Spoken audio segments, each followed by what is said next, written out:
السلام عليكم، ازيكم عاملين ايه؟ يا رب تكونوا بخير. اهلا بيكم معايا في فيديو جديد. النهارده ان شاء الله هنعمل مع بعض افكار كتيره جدا جدا من ادوات كلها موجوده عندنا، هنعمل منها ورود. يا رب الفيديو بتاع النهارده يعجبكم. ما تنسوش لايك على الفيديو واشتراك في القناه لو كنت جديده معانا، وتعالي بينا نشوف اول فكره. اول فكره انا هستخدم فيها المناديل العاديه خالص، مش بتاعه المطبخ ولا حاجه، لا الخفيفه دي. بعد كده هبتدي ان انا ارتبهم بالشكل ده. جبت حوالي كده 10، حطيتهم على بعض، بعد كده قصيتهم لاتنين. بعد كده خدت كل جنب فيهم وابتديت ان انا اعمله كده بنفس شكل او فكره المروحه. بعد كده معايا خيط سميك شويه، هبتدي ان انا اعمل عقده كده في النص زي ما انتم شايفين، اربطها كويس جدا. وبعدين هبتدي بقى من كل كده جنب من الجناب، هبتدي ان انا افكهم من بعض بالراحه طبعا، علشان دي مناديل يعني ما تتقطعش معانا. هتبتدي دلوقتي ان انت تفكي كل الطبقات من بعضهم كده بالشكل اللي انا بعمله ده. وبعدين هجيب المقص وهبتدي ان انا اساوي كده بحيث ان كلهم يكونوا ارتفاع واحد وكده وكلهم مستوى واحد. هنقصقص كده لو في اي زيادات او حاجه. بعد كده جبت معايا الوان، ده لون احمر، مركزات الوان من اللي هي بتتجاب من عند الموان دي، وفرشه صغنطوطه كده رفيعه. ابتديت ان انا اعمل على الاطراف بتاعه الورده عشان يديها ضي كده او يديها يعني يظهر التفاصيل اللي فيها. عملت واحده تانية برضو، هبتدي برضو ان انا اشيل الزيادات اللي فيها بالشكل ده. وهجيب لون تاني برضو مركزات الوان، اللون الاولاني كان احمر، دوت لون موف. هبتدي ان انا احط كده برضو على الاجزاء اللي بارزه من الورده بالشكل ده، تديها كده يعني تفاصيل كده، تفاصيلها كلها تبقى باينه. بعد كده معايا قطعه من ورق الكريشه لونها اخضر، ومعايا كمان عصايه شيش طاووق، هبتدي ان انا الفها عليها بالشكل ده. ممكن تستبدلي ورق الكريشه بمناديل ملونه لو عندك. بعد كده جبت قطعه تانية مربعه بالشكل ده وقصيتها علشان اعمل الفروع دي او الجزء ده اللي بيبقى محطوط في الورقه او في الورده من تحت يعني. عملت منها اتنين وهبتدي ان انا احطها في الوردتين طبعا. وبعد كده رحت مدخله العصايه بتاعت شيش طاووق دي في الورده نفسها. طبعا كل ده بمسدس الشمع بنثبتهم. ده كده شكلهم النهائي، بيخلصوا في ثواني جدا. بتبقي عملتي يعني كذا واحده، بيبقى شكلها حلو في الاخر خالص، تبقى عامله زي الورده الطبيعي كده زي ما انتم شايفين. حطيتها في فازه. الفازه دي برضو كنا عاملينها مع بعض قبل كده. كل الحاجات النهارده في الفيديو هيكون عملناها مع بعض قبل كده، وكلها حاجات بسيطه. بصوا دي كده طبعا اول فازه، دي كده تاني فازه، يعني حبيت ان انا اغير كده واشكل واوريكم شكلها في الاخر عامل ازاي. دي كده كانت اول فكره واول ورده معانا. تعالوا نشوف الفكره التانية. هنعمل ورده من شريط الستان او الاورجانزا. جبت معايا الشريط بتاعي وابتديت ان انا اخيطه كده زي ما انتم شايفين بابره تكون واسعه شويه من تحت، عشان هندخل طرفها في الابره، طرف الشريط. وبعد كده هبتدي ان انا بظبط كده، وبعدين ببتدي ان انا الف كده زي ما انتم شايفين، بلف الابره وبروح سحباها على تحت، بتروح طالعه معايا من الناحيه التانية. طبعا بقص بقى، يعني ممكن تعملي بقى الورده دي احجام كبير وصغير زي ما انت عايزه. الجزء بقى اللي انا شدته على تحت ده هبتدي ان انا اعمله فيونكه كده، او لو قصير معايا بس ابتديت ان انا لسعته كده بالولاعه علشان يكون بس ما يكرش يعني. عملنا كده وردات صغيره زي ما انتم شايفين، تقدري ان انت تزيني بيها اي حاجه. الفكرة التالتة بقى، أول وردة التالتة معايا قطعة فوم مقاس 28 في 7 سنتي، بتنيها كده بالشكل ده. وبعدين ببتدي ان انا بالمقص اقصقصها، طبعا مش لغاية الاخر. والفكرة كمان ان احنا بنعملها بزاوية كده او بالجنب، او يعني بتبقى واخدة كيرف كده، مش بشكل مستقيم يعني. وبعدين ببتدي ان انا اتنيها على الجنب التاني ونحط شمع بالطريقة دي ونروح مثبتينها كده. بعد كده هبتدي ان انا الف كل ده بقى حوالين بعضه. طبعا بنحط شمع ونبتدي ان احنا نثبت الفوم في بعضه بالطريقة دي زي ما انتم شايفين. طبعا لما عملناها بكيرف كده او بزاوية شوية بتديكي شكل الوردة مظبوطة قوي. عملت واحدة تانية اهي، لون تاني بنفس الطريقة برضو. وبعدين هنبتدي ان احنا نلفها حوالين نفسها برضو ونحط من الشمع. بعد كده جبت شريط من الفوم اللي لونه اخضر وعصاية شيش طاووق، وابتديت ان انا الفه حوالين العصاية ونثبت بمسدس الشمع كده شريطة رفيعة خالص من الفوم. بعد كده مربع برضو من الفوم، وهبتدي ان انا اقصه بالطريقة دي علشان يدينا الشكل ده اللي احنا بنكون بنحطه تحت في الوردة. وهنبتدي ان احنا نثبته في الجزء التحتاني ده ونعمله كده علشان يبقى ماسك في الوردة بتاعتنا ويبقى شكله حلو في الاخر. هخرم كده خرم صغير وهحط شوية شمع، وبعدين نروح مثبتين العصاية. هعمل واحدة تانية معاكم بنفس الطريقة برضو عشان تكونوا عارفين اتعملت ازاي.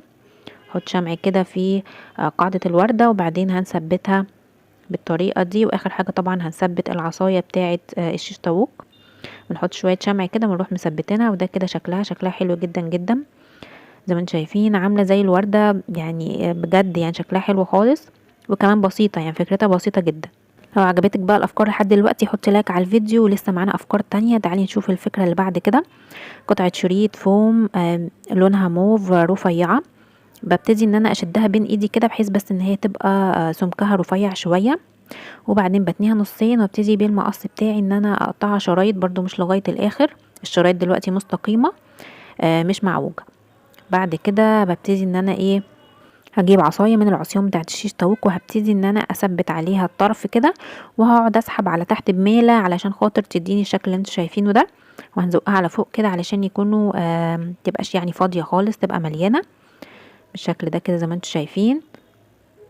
وبعدين جبت قطعه تانية لونها اخضر بالطريقه دي، قطعتها على شكل هرم كده او سبعات تمانيات، وهثبتها في الجزء اللي تحت، طبعا مش كلها يعني هنشيل منها حته.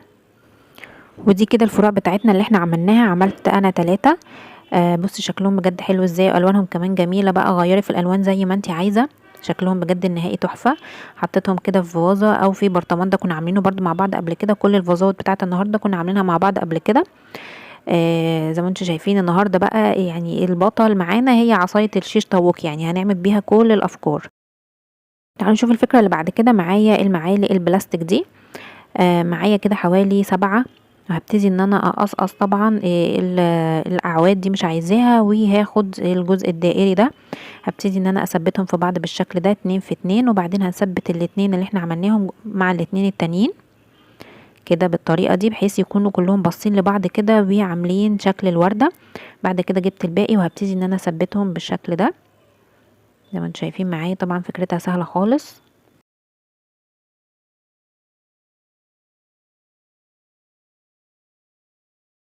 بعد كده جبت 2 او من الاعواد اللي هي بتاعه الودان، تنظيف الودان دي، وقصيتهم بالشكل ده وثبتهم في 4 من عصيان الشيش طاووق.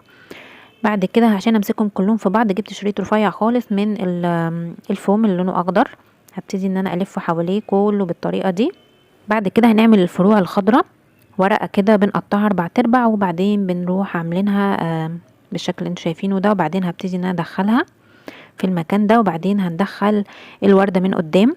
دلوقتي هبتدي ان انا اخلي الفروع الخضرة دي تمسك في الوردة نفسها، المسدس الشمعي بالشكل ده، ومن جوه طبعا كأنها عاملة زي الوردة كده بالظبط، لان احنا حطينا فيها اللي هي الاعواد بتاعة الودان او القطن بتاع الودان. دلوقتي كده معايا قطعة تانية من الفوم، ببتدي ان انا اقطع منها شرايط يكون ليها زي طرف مدبب كده شوية عشان تديني زي فكرة ورق الشجر. هبتدي ان انا اثبتها على العود بتاعي بالطريقة دي. بصوا بقى شكلها النهائي عامل ازاي، بجد تحفة تحفة، يمكن دي اكتر وردة عجباني، شكلها طبيعي جدا، والالوان كده كلها مع بعضها حلوة جدا بصراحة. حطيتها في فازة زي دي الفازة دي كنا عاملينها من ازازة دواء. شايفين شكلها حلو ازاي؟ يا رب الفكرة دي تكون عجبتكم، وعايزاكم ما تنسوش لو لسه ما حطيتوش اللايك على الفيديو، حطوا لايك على الفيديو. ولسه معانا كمان فكرة تانية. الفكرة اللي بعد كده من الشاليموهات، جبت معايا شوية كده كلهم لون واحد، هبتدي ان انا اقسمهم او اقيسهم كده على المسطرة 5 سنتي 5 سنتي 5 سنتي، وبعلم بالقلم، وبعدين هبتدي ان انا اقصقصهم كلهم بنفس طبعا الطول. انا اخترت اللون الاصفر، اي لون موجود عندك استخدميه. بعد كده جبت معايا ابرة وفتلة، وهبتدي ان انا ادخلهم جوه الفتله بالشكل ده من النص، يعني انت كده بمجرد النظر هتجيبي النص بتاع القطعه اللي احنا قصيناها، وتروحي مدخله الابره في النص كده بالطريقه دي. هنجمعهم كلهم كده جنب بعض، وبعدين هعمل عقده في طرف الخيط، وهبتدي ان انا اسحب جامد جامد جدا كده بالشكل ده، وهروح في الاخر لفه حوالين الورده، وكل فرع من فروع الورده هبتدي ان انا ادخل فيها الخيط برضو عشان تكون ماسكه كده مظبوطه كويس، وبعدين اعمل لها عقده كده في الاخر. دي كده اول قطعة او اول جزء من الوردة. هنيجي دلوقتي على الاطراف ونبتدي ان احنا نقصها بالشكل ده، بحيث ان احنا نعمل طرف مدبب على طرف الوردة كده.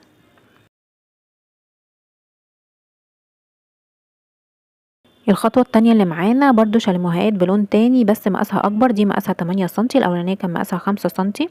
هدخلهم برضو بنفس الشكل كده ونفس الطريقة من النص جوه الابرة بالطريقة دي كلهم. بعد كده هبتدي ان انا اسحب جامد للشاليموهات كلها، وهنظبطها كده ونسحبها ونشد عليها الخيط كويس جدا.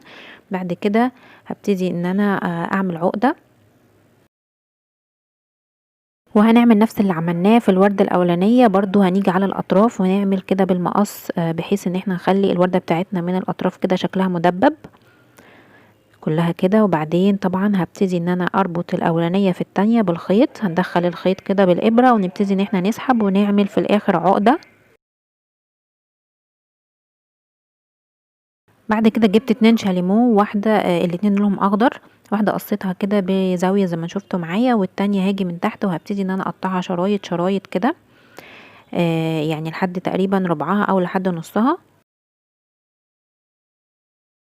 بعد كده هاخد اول واحدة شاليمو هبتدي ان انا احط عليها شمع كويس وهثبتها في ظهر الوردة بتاعتنا.